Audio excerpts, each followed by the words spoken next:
Livro Diálogo com as Sombras. Autoria: Hermínio C. Miranda. A crise. O doutrinador precisa estar atento aos primeiros sinais de que o espírito manifestante começa a ceder, para que ele próprio, doutrinador, possa reformular sua tática. Espíritos muito agressivos e violentos manifestam-se de início irritadíssimos, em altos brados, dando murros na mesa, proferindo ameaças terríveis. Não é possível, nessa condição, argumentar com eles. É preciso esperar que o vagalhão impetuoso do rancor se desfaça por si mesmo na praia mansa. Se opomos resistência, a explosão é inevitável e o dano pode ser irreparável. É preciso ter paciência e esperar. Não ficar mudo ante a sua cólera, mas não opor grito contra grito, murro contra murro. A cólera passa, pois é muito difícil sustentá-la indefinidamente contra quem não nos oferece resistência. Por esse motivo, são tão importantes os primeiros diálogos de cada manifestação. Mesmo irritado, esbravejando, ameaçador, o espírito deve ser recebido com respeito e carinho. Se a conversa for bem orientada, ele nos respeitará e aos poucos irá compreendendo que não precisa gritar seus argumentos. Nesses casos, costumo dizer aos queridos companheiros desatinados que só grita aquele que não tem razão. O fato, porém, de reduzir o volume de seu vozerio não significa que já esteja resolvido o seu problema. Ao contrário, é a partir desse ponto que começa a fluir o diálogo que poderá levar-nos a um entendimento com ele e ao seu eventual despertamento. Antes disso, a argumentação é inútil, porque ele só deseja gritar. E se o tentarmos, falaremos juntos, ou ele não nos ouvirá, pensando apenas no que nos dirá a seguir. Mas, pelo menos, com a voz no tom normal, abre-se uma perspectiva de entendimento, mesmo que ele esteja bem longe de entregar-se à verdade. Encontra-se ainda convicto da justeza de sua posição, e a batalha verbal poderá ser muito longa. Contudo, já é possível uma conversa entre dois seres civilizados. De certo ponto em diante, porém, a sensibilidade do doutrinador o advertirá de que o manifestante começa a ceder. Sua cólera esvaziou-se. Sua palavra não tem mais aquele fator de convicção. Seu espírito parece cansado e disposto a uma acomodação. Não que ele o reconheça nesses termos, pois insistirá e poderá ter ainda surtos de reação, lutando interiormente consigo mesmo, temendo ser dobrado pelo doutrinador, o que é para ele uma humilhação, mas, ao mesmo tempo, desejando-o intimamente ou inconscientemente. Aos primeiros sinais de que a reação salutar começou, o doutrinador deve abandonar sua técnica de contestação e argumentação para entrar na fase de doutrinação propriamente dita. É hora de falar-lhe com carinhosa franqueza, tentando mostrar-lhe a inutilidade de seu desesperado esforço de lutar contra Deus e, portanto, contra seus próprios interesses pessoais. É hora de fazer um apelo para que ele se detenha um pouco para pensar. Adverti-lo de que não precisa converter-se à nossa crença, aos nossos princípios. Não iludir-o com a paz imediata, que ele sabe muito bem ser impossível. A luta continua à sua espera, intensa e dolorosa como nunca. Só que, Uma vez despertado para a realidade, ele poderá iniciar o período do sofrimento redentor, e não daquele que ainda mais o mergulha nas profundezas do erro. O momento é oportuno também para dirigir o seu pensamento para a sabedoria eterna do Evangelho. Não que só agora seja possível falar do Cristo, é que só agora os ensinamentos de Jesus começam a ter para ele um sentido novo, aceitável.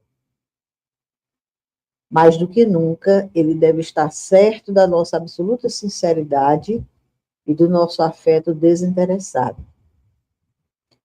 Ele precisa saber que não estamos pelejando naquele momento por uma causa ou pelos interesses de um obsidiado, mas por ele próprio, obsessor. Argumentava eu certa vez com um desses companheiros desarvorados que perseguia sem tréguas uma pobre criatura, quando ele me perguntou, irritado: "Você é advogado dela?" "Não", disse eu, "sou advogado seu." Sabem que esta simples frase o levou a ver-me sob nova luz e a aceitar-me? Daí por diante começou a ceder. Percebemos que a fase da aceitação chega por pequeninos e quase imperceptíveis sinais. Começam a ouvir-nos com um pouco mais de atenção, a voz desce de tom, aceitam um ou outro argumento nosso e chegam até a uma ou outra palavra de velada e tímida afeição ou respeito. Um diálogo um tanto difícil com o brilhante e combatível espírito de um ex-inquisidor foi suspenso certa vez a meu pedido, a fim de que eu pudesse fazer uma prece. Como sempre, ele a ouviu em silêncio, pois a prece tem esse condão de fazer calar a imensa maioria dos espíritos desajustados, mesmo os mais violentos. Terminada a rogativa ao alto, ele disse, como se pensasse em voz alta: "Uma coisa é preciso reconhecer. Você ora com sinceridade. A partir desse ponto, estarão mais acessíveis, mas a batalha pode durar ainda muito tempo, alongar-se por outras oportunidades de manifestação. Mesmo assim, não sabemos muitas vezes se, ao partirem, eles estão realmente convencidos e prontos a mudar de rumo, ou se apenas levam uma disposição para reexaminar suas convicções. De qualquer maneira, porém, levarão no coração as sementes de um futuro, que pode ser próximo ou remoto, mas que virão fatalmente a germinar um dia em explosões de luz. Ao cabo dessa fase de maior receptividade aos pensamentos e à afeição do doutrinador, pode ocorrer então a crise. É o momento mais dramático da manifestação. O espírito começa a sentir que não terá forças para resistir aos apelos da verdade. Está ainda sob o fio da navalha, como diz a expressão inglesa. Sente fugir o terreno em que pisa. De um lado, a perder-se nas trevas do passado, um terrível e doloroso acervo de loucuras e desenganos lastimáveis, ilusões desastrosas e erros clamorosos. Do outro, a incógnita do porvir. Ele se debate entre os dois abismos, o passado e o futuro. Ambos o chamam, ambos o atraem. Que decisão tomar? Permanecer na faixa do erro, que, de certa forma, o abriga da terrível realidade, ou lançar-se de uma vez aos braços da dor que redime? É preciso respeitar a sua hesitação e assisti-lo no seu estado de pânico. Entre um mundo que rui e outro que ainda não construímos, a sensação de atordoamento é inevitável, mesmo nos mais valorosos espíritos. Temos que entender também que quase todos eles estão absolutamente convencidos de sua própria verdade. Ou estavam, até o momento. O fato de permanecerem envolvidos em erros de julgamento afetivos não lhes tira o valor, não lhes reduz o conhecimento, não exclui o fato de que são espíritos, às vezes, altamente qualificados e experientes. Apenas, e isso é tudo, operam desastrosamente do lado negativo da faixa vibratória da vida. Não é fácil para aquele que está convicto da legitimidade de seus caminhos pular por cima da linha invisível que separa o bem do mal. Afinal, o livre-arbítrio assegura-nos a todos o direito de escolha. A decisão é difícil mesmo. Tenhamos paciência e procuremos ajudá-lo a tomá-la sem precipitação, mas com firmeza. Certa vez recebemos um companheiro excepcionalmente violento e agressivo. Acostumara-se ao poder incontestado, a mandar, a punir, a intimidar, tanto na carne quanto no espaço. Ameaçava, gritava, dava murros. Deixei-o falar, interpondo apenas uma ou outra observação, a fim de que o ímpeto do vagalhão se quebrasse contra a branca areia da paciência e do amor.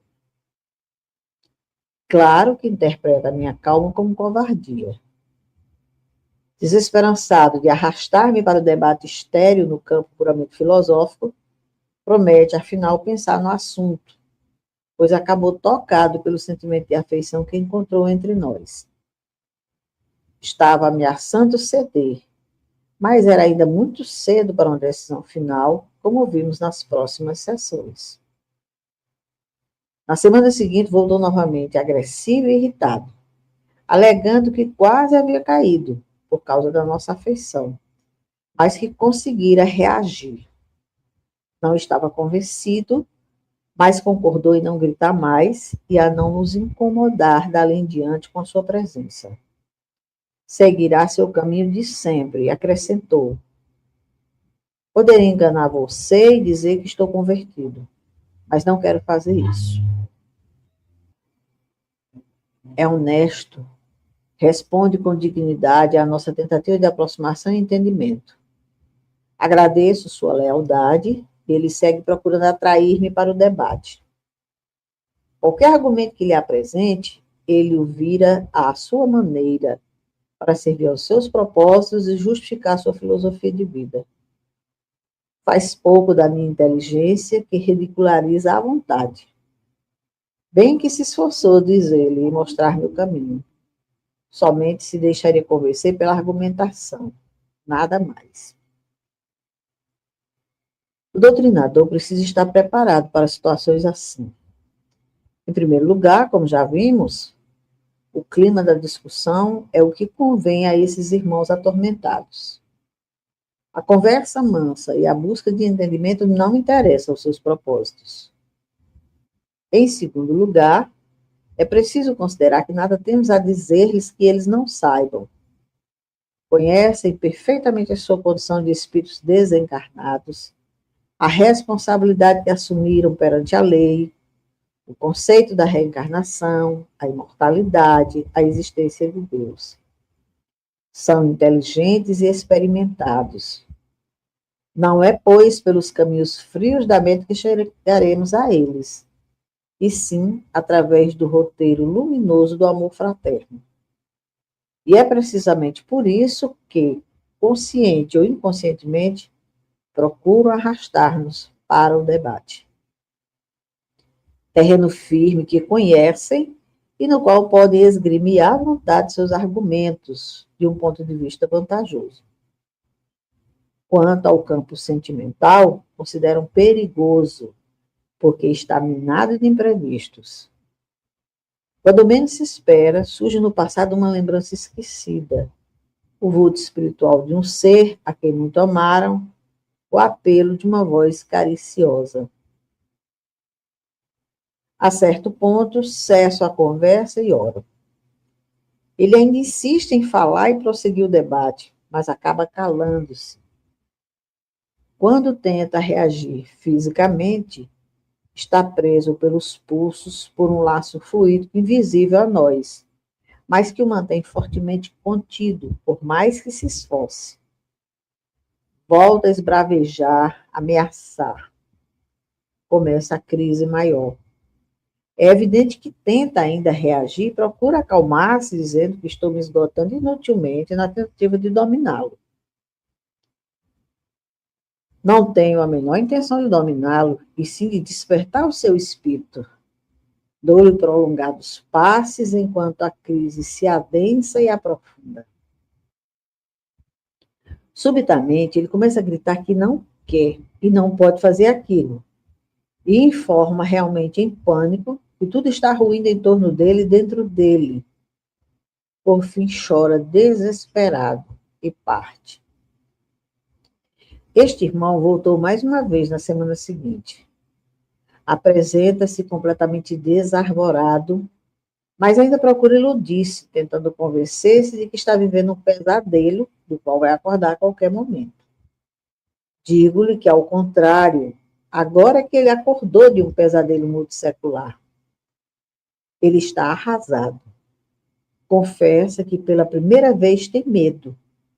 Está vazio e quer dormir para esquecer. É o grande momento da compreensão, da ternura, do amor fraterno. Muito respeito pela sua crise, muito carinho com as suas dificuldades, seus temores, seus desesperos. Ele sabe, ou pressente, o que o espera em termos de resgates dolorosos que se estenderão pelos séculos futuros, até onde e quando somente Deus saberá. É preciso ajudá-lo com muita paciência, levá-lo ternamente a dar o passo final, que o tira de cima do fio da navalha e o coloca no lado positivo da fronteira da nova existência, cujas perspectivas se abrem diante dele, mas que ele ainda não consegue lobrigar com precisão. É necessário assegurar-lhe, nesse momento, a presença infalível de Deus em nossas vidas, o amor indubitável do Cristo, que deseja que o pecador se salve e não que seja condenado a viver com angústias que parecem eternizar-se. Além do mais, como temos visto, nunca falta nessa hora a presença de antigos e esquecidos amores, mães, esposas, irmãos, amigos, que nos ajudam na fase final da doutrinação. Este é o momento mais emocionante de todo o trabalho. O espírito em crise precisa mais do que nunca de uma palavra de sincera afeição, mesmo que ainda tente uma reação desesperada de última hora. No caso desses, o irmão entrou em crise e começou a monologar enquanto fica ao seu lado em silêncio reverente. Depois de algum tempo, ele se volta para mim, e isto me comove profundamente, e me propõe uma visita minha aos seus domínios. Diz que determinará os seus guardas que me deixem passar livremente. Você sabe, acrescenta, que eu não te farei mal algum. Começa, em seguida, a ver cenas do seu passado distante. Ainda reage, tentando sugestionar-se de que é forte e não vai cair, mas sente um arrastamento incoercível. E vocês? Dirige-se a companheiros invisíveis, com essas caras luminosas, que estão aí me olhando. E para mim? E você não diz nada? Só sei dizer duas palavras. Meu amigo. Ele a repete e depois esbraveja. Maldito lago. As visões o atormentam implacavelmente. É o lago abençoado em que pregara o Cristo. Está arrasado e diz que precisa recompor-se, pois seus soldados estão lá fora e não devem vê-lo naquele estado. Chama-me de traidor, mas não sinto nele nenhum ódio. É apenas desespero. Alguém de elevada condição espiritual, uma mulher, o espera no limiar da nova existência. Mas ele ainda reluta. Pensa em pedir uma licença aos seus chefes e afastar-se por algum tempo do trabalho. Estas crises caracterizam-se pela revolta ante o inevitável. Há, porém, as que precipitam no arrependimento e no remorso mais patético. Aonde esses pobres irmãos desarvorados, que se manifestaram com requintes de arrogância e ironia, vimos obrigar o médium a ajoelhar-se em pranto. Julga-se um abutre sem remissão. Tiveram o privilégio de viver na época do muito amado Francisco de Assis, a quem conhecera pessoalmente, mas cuja mensagem de amor sem limites não conseguira ainda assimilar. Ao contrário, dedicava-se com todo o poder de sua inteligência e de seus conhecimentos à pavorosa técnica do crime religioso, segundo conceituação de um dos nossos companheiros.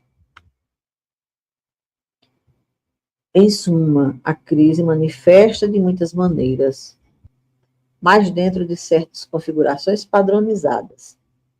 Arrependimento, temor, revolta ou deslumbramento. Vem sempre acompanhado de profundas emoções. Não é um momento que o espírito consiga viver com indiferença e frieza, sendo, por conseguinte, a oportunidade preciosa que o doutrinador não pode deixar passar, para alcançá-lo através do sentimento, da emotividade e do afeto. Trate-o com muito carinho, guie os seus passos vacilantes pelo novo caminho que começa a trilhar. Não o force, mas procure não desperdiçar a ocasião de estimulá-lo a tomar a decisão que vai mudar a sua vida. Não tente enganá-lo acenando-lhe com um paraíso imediato que ele sabe não está ao seu alcance. Não o atemorize com ameaças, não carregue nas cores do sofrimento que o espera. Seja simples, humano, amoroso, realista.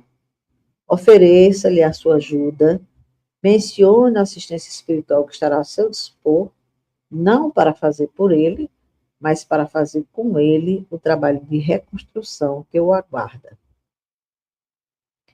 Lembre a necessidade da prece constante, da confiança, da coragem otimista. Destaque os reencontros espirituais com seus amados, que há tanto tempo esperam. Não se esqueça de que a dor e o temor o atormentam.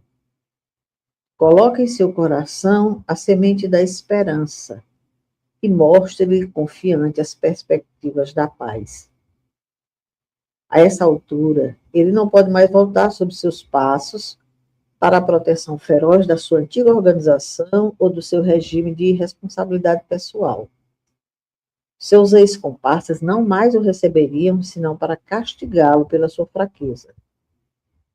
Ele não pode mais contar com aqueles que pensava serem seus amigos e aqueles que o esperam para ajudá-lo, ele não os conhece muito bem.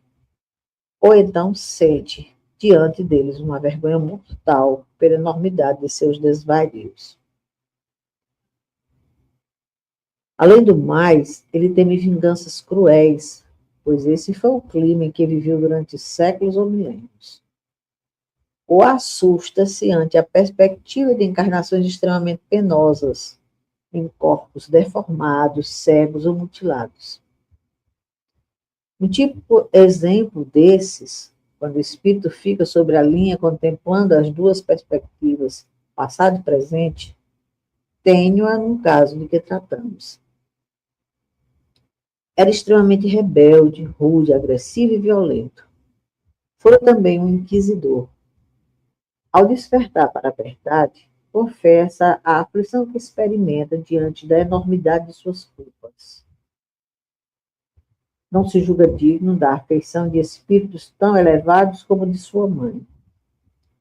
Está perplexo ante a cegueira espiritual que por tanto tempo o impeliu a comer tantos e tão graves desatinos e o impedir de atender ao apelo de seus verdadeiros amigos, dos quais nem percebia a presença junto de si.